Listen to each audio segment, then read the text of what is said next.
Matter of fact, most religions today in the world, they follow this ritual, this form of worship that is easy, perhaps effortless, with an aim to really please themselves. It's more of a social connection, or even sometimes a place to do business. This fraud leads to the next proof of guilt.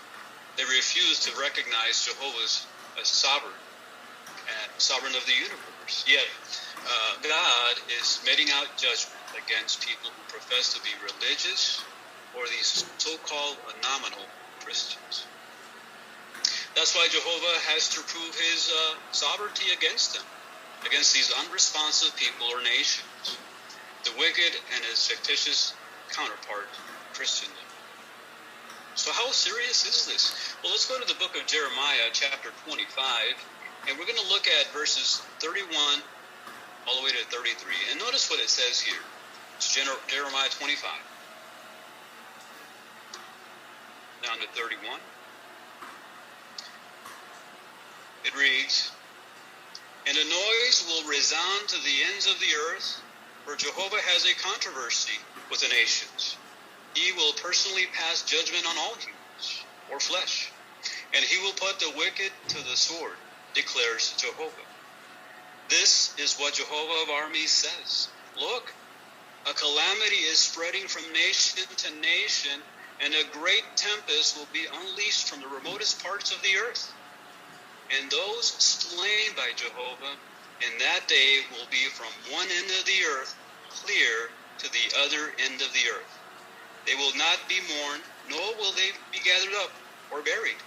They will become like manure on the surface of the ground." That's serious, isn't it? It really sums up why they have this verdict. So vast numbers of people will be put to death. In retrospect, Jehovah's judgment is against all of mankind, those who honor his teaching and those who dishonor his teaching.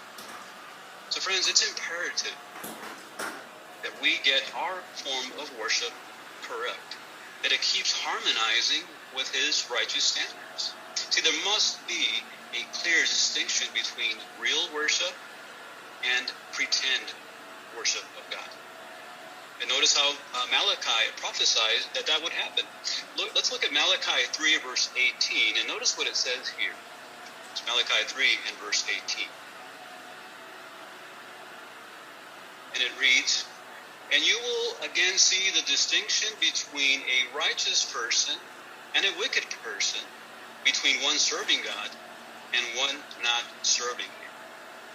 So according to Malachi, again, there would be a clear distinction.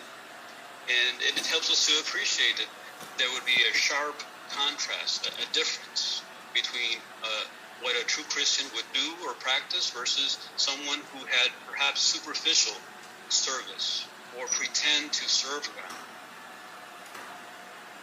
Now, what will this judgment involve?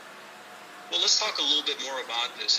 At Matthew 24, verse 21, it talks about a great tribulation that would include destruction of these nominal Christians, even Babylon the Great and the great harlot.